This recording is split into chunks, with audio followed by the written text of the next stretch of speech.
the most gracious and the most merciful. My name is Sam Shahzad and I am here to teach you biology class second year. Students, हमने previous lecture में osmoregulation को discuss किया था, उसकी basic term जो osmoregulation है उसको समझा था. आज हमारा जो topic है उसके अंदर हमने osmoregulation in plants and osmoregulation in animals को समझना है. सबसे पहले osmoregulation in plants की बात करते हैं. तो osmoregulation in plants में मीन्स ये है कि प्लांट्स के अंदर वाटर की जो वाटर लेवल है उसको कैसे मेंटेन किया जाता है. तो इसमें सबसे पहली चीज़ हम ये देखेंगे कि प्लांट्स को कितने किस्म के एनवायरनमेंट को फेस करना पड़ता है. प्लांट्स को 3 किस्म के एनवायरनमेंट को फेस करना पड़ता है. एक एक्वाटिक, दूसरा मॉडरेट और तीसरा severe dry environment. Aquatic, moderate and severe dry environment, 3 किस्म के एनवायरनमेंट प्लांट को फेस करने पड़ते हैं. उसकी बेस पे प्लांट्स की क्लासिफिकेशन की गई है. इन 3 एनवायरनमेंट्स की बेस पे प्लांट्स की क्लासिफिकेशन की गई है. वो क्या क्या नाम दिए गए हैं उसको जब क्लासिफाई किया गया है. पहला है जी हाइड्रोफाइट्स, दूसरा है मीजोफाइट्स और तीसरा है जीरोफाइट्स. सबसे पहले हम हाइड्रोफाइट्स की बात करते हैं. हाइड्रोफाइट्स नाम से ही आप देख रहे हैं कि ये जाहिर हो रहा है. फाइट्स तो बायो के अंदर फाइट्स प्लांट को जाहिर करता है. तो हाइड्रोफाइट्स मींस ऐसे प्लांट्स जो इनको वाटर वाला एनवायरनमेंट फेस करना पड़ता है, वाटरी एनवायरनमेंट फेस करते हैं, ऐसे प्लांट्स हाइड्रोफाइट्स कहलाते हैं. तो जो प्लांट्स वाटर में प्रेजेंट होंगे उनको एक्सेस वाटर की क्वांटिटी को फेस करना पड़ेगा. उसके लिए इस चीज़ को मेंटेन करने के लिए, वाटर और साल्ट्स के बैलेंस को रखने के लिए इनके अंदर ज़्यादा मिकदार में स्टोमेटा इनके लीव्स पे प्रेजेंट होते हैं, जिससे जब पानी एक्सेस बॉडी में आ जाता है तो वहाँ से पानी रिमूव होता है. इनकी ये स्पेशलिटी है कि इसके अंदर हाइड्रोफाइट्स में इनके लीव्स के ऊपर स्टोमेटा ज़्यादा मिकदार में प्रेजेंट होते हैं और जिसके तहत water excess amount of water जब बॉडी में कलेक्ट होता है तो वो वहाँ से रिमूव आउट होता है. इसकी एग्जांपल है हमारे पास वाटर लिली, इसकी एग्जांपल है. दूसरे नंबर पे हम बात करते हैं मीजोफाइट्स की. मीजोफाइट्स नाम से ही आपने इस बात को याद रखना कि ऐसे प्लांट्स जो एक मॉडरेट एनवायरनमेंट को फेस करते हो. इसके अंदर 2 चीज़ें हैं मीजोफाइट्स में. एक ये कि जब ज़्यादा पानी को अगर ये फेस करें, मीजोफाइट्स अगर एक्सेस क्वांटिटी में वाटर को इनको मीजोफाइट्स को फेस करना पड़े तो फिर इनके अंदर क्या टेंडेंसी है कि ये अपने स्टोमेटा को खोल के रखते हैं. स्टोमेटा इनके खुले रहते हैं और एक्सेसिव लॉस ऑफ वाटर होता है, क्योंकि जब ज़्यादा पानी ये फेस करते हैं तो स्टोमेटा इनके ओपन रहते हैं और पानी वहाँ से खारिज हो जाता है. दूसरी कंडीशन में क्या होता है कि जब इनको वाटर शॉर्टेज ये फेस करते हैं तो इस कंडीशन में ये स्टोमेटा को क्लोज कर लेते हैं. स्टोमेटा ओपनिंग एंड क्लोजिंग ये अपनी रिक्वायरमेंट के हिसाब से करते हैं. अगर पानी ज़्यादा होता है तो ओपन रखते हैं ताकि वाटर लॉस हो जाए, और अगर पानी की कमी हो तो ये स्टोमेटा को क्लोज कर लेते हैं. ये मॉडरेट एनवायरनमेंट में रहने वाले हैं, इनको हम मीजोफाइट्स कहते हैं. इसकी एग्जांपल्स हैं हमारे पास मैंगो, रोज, ब्रासिका. ये जो नॉर्मल हम ये प्लांट्स हमारी नज़र में आते रहते हैं ये वो वाले प्लांट्स हैं. थर्ड नंबर पे जो हम डिस्कस करने जा रहे हैं वो है जीरोफाइट्स. ये वो प्लांट्स हैं जो सवेयर ड्राइनेस वाली कंडीशन को फेस करते हैं. इनको हम जीरोफाइट्स कहते हैं. इनकी कुछ स्पेशल टेंडेंसी है. एक तो इनकी बॉडी जो है वो वैक्सी क्यूटिकल से बनती है, लेदरी इन स्ट्रक्चर होती है, मींस के काफ़ी सख्त होती है ऊपर से और उसके ऊपर वैक्सी क्यूटिकल प्रेजेंट होती है, लेदरी इन स्ट्रक्चर होती है. वो क्यों होती है? ताकि वाटर के एक्सेसिव लॉस से इस प्लांट को, जीरोफाइट्स को बचाया जा सके. इनके अंदर स्टोमेटा प्रेजेंट होते हैं लेकिन वो लीव्स के निचले हिस्से में प्रेजेंट होते हैं ताकि वाटर का एक्सेसिव लॉस ना हो. डिप्रेशंस के अंदर प्रेजेंट होते हैं, लीव्स के निचली साइड पे प्रेजेंट होते हैं. इसमें हमारे पास जो एग्जांपल है जीरोफाइट्स के अंदर वो है कैक्टस प्लांट.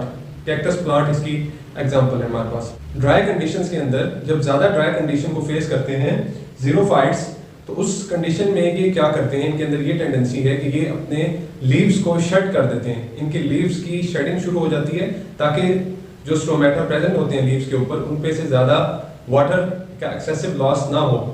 फिर इनकी जो स्टेम है वो एक फोटोसिंथेटिक ऑर्गन के तौर पे काम करती है ये इनमें टेंडेंसी पाई जाती है ज़ीरोफाइट्स के अंदर। और दूसरी बात ये, बल्कि आखिरी बात ये है कि इनके अंदर जब रेनी सीजन ये फेस करते हैं ज़ीरोफाइट्स, तो वाटर को स्टोर करते हैं, वाटर की स्टोरेज का स्टोर करते हैं, जो इनके अंदर वाटर प्रेजेंट होता है उसको स्टोर करते हैं ताकि उसको यूटिलाइज किया जा सके ड्राई सीजन के अंदर। तो इस तरह ये वाटर की स्टोरेज करते हैं ताकि उसको ड्राई सीजन में यूटिलाइज किया जा सके। ये चीज़ें हम 9th-10th में भी पढ़ चुके हैं।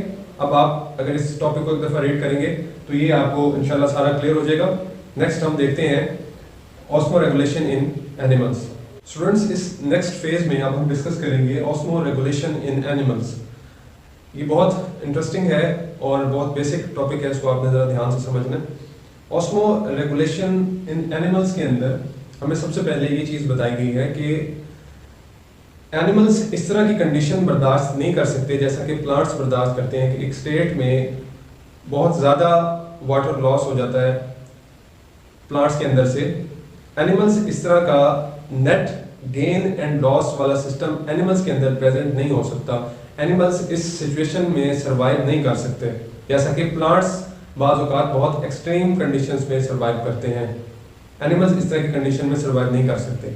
अगली बात हमें ये बताई गई है कि सेल्स में कंटिन्यूसली वाटर एंटर और लीव करता है। एनिमल सेल्स के अंदर वाटर कंटिन्यूसली एंटर और लीव करता है, लेकिन ये जो एंटर और लीव करना है वाटर का, इसमें वाटर और सोलूट्स की क्वांटिटी को मेंटेन रखना पड़ता है। अगर इसमें बैलेंस नहीं होगा वाटर और सॉल्ट्स की क्वांटिटी में, जो मुसलसल एंटर और सेल में एंटर हो रहा है और लीव कर रहा है, अगर उसमें बैलेंस नहीं रखा जाएगा तो एनिमल्स सर्वाइव नहीं कर सकेंगे। एक बैलेंस रखना ज़रूरी है एनिमल्स के अंदर, जिनमें वाटर एंटर और लीव करता है एनिमल सेल्स के अंदर। दो बातें हमने की हैं ऑस्मो रेगुलेशन इन एनिमल्स के स्टार्ट में कि एनिमल्स उस तरह सर्वाइव नहीं कर सकते जैसे कि प्लांट्स करते हैं। Net gain and loss of water animals नहीं कर सकते। एक्सट्रीम कंडीशंस में एनिमल्स सर्वाइव नहीं कर सकते जैसा कि बाज़ औक़ात प्लांट्स करते हैं। दूसरी चीज़ हमने क्या पढ़ी कि सेल्स के अंदर वाटर कंटिन्यूसली लीव करता है और एंटर होता है, लेकिन एक सोलूट्स और वाटर के दरमियान बैलेंस कायम रहता है। बैलेंस अगर कायम नहीं रहेगा एनिमल सेल्स के अंदर तो एनिमल्स सर्वाइव नहीं कर सकेंगे। अब एनिमल्स की कुछ अडॉप्टेशंस हैं। एनिमल्स की दो कैटेगरीज में हमें बताया गया कि अडॉप्टेशंस हैं जिसके तहत एनिमल्स सर्वाइव करते हैं। वो कौन कौन सी हैं? एक का नाम दिया गया है ऑस्मो कन्फर्मर्स और दूसरे का नाम दिया गया ऑस्मो रेगुलेटर्स। कुछ नाम से जाहिर हो रहा है कि कन्फर्मर्स के एक चीज़ पे कांस्टेंट हैं ऑस्मो कन्फर्मर्स, और ऑस्मो रेगुलेटर्स जो मुसलसल रेगुलेट कर रहे हैं अपने आप को वाटर और सॉल्ट्स के लिहाज से। ऑस्मो कन्फर्मर्स को डिस्कस करते हैं। ऑस्मो कन्फर्मर्स ऐसे एनिमल्स जो जिनके अंदर एक आइसोटोनिक एनवायरनमेंट प्रेजेंट है, जो एक्सटर्नल एनवायरनमेंट से अपनी बॉडी को उसके हिसाब से अपने इंटरनल एनवायरनमेंट को मेंटेन रखते हैं, आइसोटोनिक स्टेट में रखते हैं। मींस सॉल्ट्स और वाटर को बैलेंस रखते हैं एक्सटर्नल एनवायरनमेंट के हिसाब से। ऐसे ऑर्गेनिजम्स को हम किस चीज़ का नाम देते हैं? क्या उनको कहते हैं हम? Osmo conformers. इनमें जो इनको बार बार अपने इंटरनल एनवायरनमेंट को रेगुलेट करने की ज़रूरत नहीं पड़ती, बार बार बाहर बैरूनी एनवायरनमेंट के साथ एडजस्ट करने की ज़रूरत नहीं पड़ती। ये एक कांस्टेंट स्टेट में अपने एक्सटर्नल एनवायरनमेंट के साथ रच बस जाते हैं। ऐसे ऑर्गेनिजम्स ऑस्मो कन्फर्मर्स कहलाते हैं। इनके एग्जांपल्स हैं जेलीफिश, मसल्स, क्रैब्स। ये ऑस्मो कन्फर्मर्स की एग्जांपल है, सूटेबल एग्जांपल्स हैं। अब हम डिस्कस करते हैं ऑस्मो रेगुलेटर्स को। ऑस्मो रेगुलेटर्स ऐसे ऑर्गेनिजम्स जो मुसलसल अपने इंटरनल एनवायरनमेंट को एक्सटर्नल एनवायरनमेंट के साथ रेगुलेट करते हैं, उसके हिसाब से अपने आप को मेंटेन रखते हैं।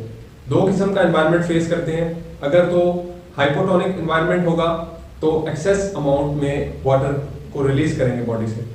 अगर हाइपरटोनिक एनवायरनमेंट में वो उसको फेस कर रहे होंगे तो एक्सेस अमाउंट ऑफ सॉल्ट्स अपने अंदर से रिलीज करेंगे, और अपनी जो उनकी कैपेबिलिटी है उसके लिहाज से मुख्तलिफ इन्वायरमेंट्स को अडॉप्ट करने की सलाहियत रखते हैं।